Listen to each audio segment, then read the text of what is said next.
Today I'm going to talk to you about headroom. Now you need 6 feet 8 inches of headroom going down a set of stairs. Now we're in a new house here. We're in the basement area and we're going to measure the headroom going down the basement stairs. So if you will follow me here.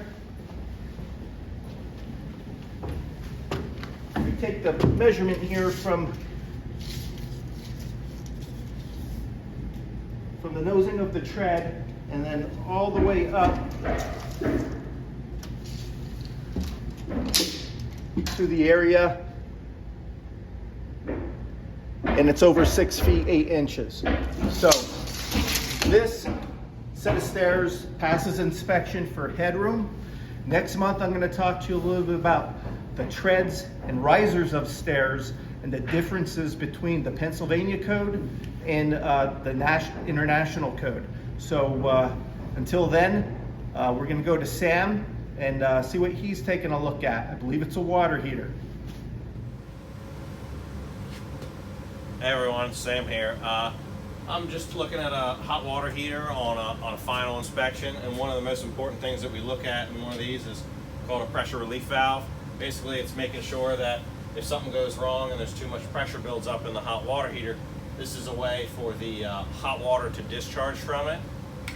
And one of the most important things we're checking is that A, it's attached. These don't come, they come out of the factory without anything plumbed onto it. And we're making sure it discharges the whole way down, close to the floor. It needs to be within 6 inches of the floor, which this one is.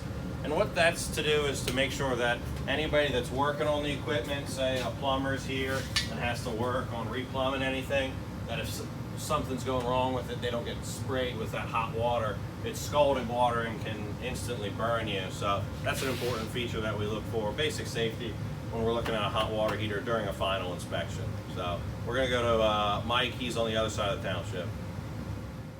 Hey, welcome to another episode of Codes Clips. Mike McDonald coming at you. We're in a sleeping room here. In our code book, bedrooms are referred to as sleeping rooms, so they give them all sorts of fun names to keep us on our toes. But the main thing we're looking for today when we come into a bedroom is to ensure that whoever's going to be sleeping in here has 2 ways to get out of their room in the event of an emergency. Sam came at you a few months back with a clip on egress windows and basements. He covered a lot of the basics of it, and that's, for the same reason as this, in the event of emergency, to get somebody out. On the first floor for a bedroom, we're looking for a lot of the same things. The first thing we're looking for is this window operable? It is. Number 2, is it 20 inches wide? Plenty of room there. 24 inches high? Plenty of room there. And then also we want to make sure that the sill is 44 inches or lower. So if somebody needs to get out of the door or window, they can. After we take a look at that, obviously we want to make sure that there's another egress point.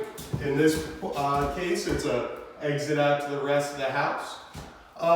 Between these 2 things and smoke detectors and the fire alarms, as building inspectors, we feel like, this is an important thing to make sure the new residents of the township of this house, that they're going to feel safe sleeping at night. And if there is an unfortunate emergency, they have safe ways to get out.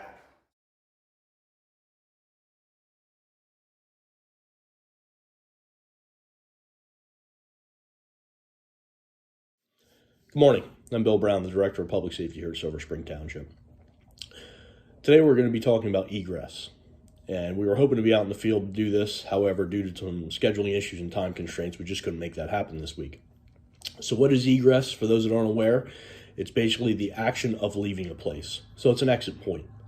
Your means of egress is very important.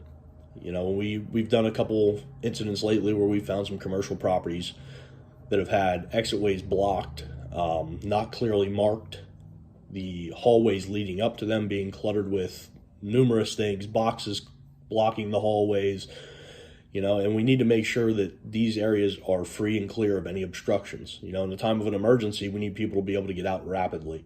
And it's very important for you to remember that for your patrons, your employees, yourself, that these areas are clear of obstructions completely, that you can easily get in and out of them. You know, your exit signs should be lit. These doorways should be free on both sides. You know, if you're sharing a corridor, make sure that the opposite side of that door that's marked as an exit is also clear.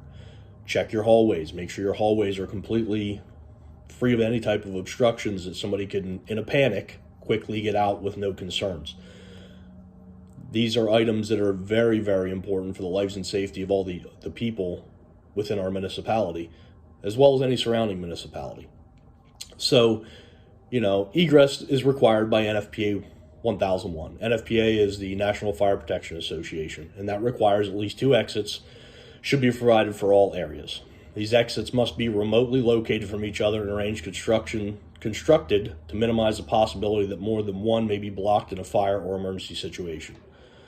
So, as that states, they are required by NFPA. We also have codes that, you know, ultimately, if we come out for an incident or wherever it may be and find these issues, you know, there could be consequences due to it. You know, so please, as you're going through your properties, you know, make it of the utmost importance. Get out, check your exits, make sure they're clearly marked, make sure your pathways are open. You know, this is important for our people, our responders, our patrons, everybody. So, as I said, you know, egress, exit points, however you want to look at it. At the end of the day, I don't care what you call it, but it's very important.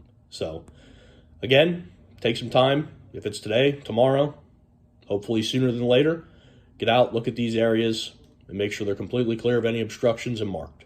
Thank you.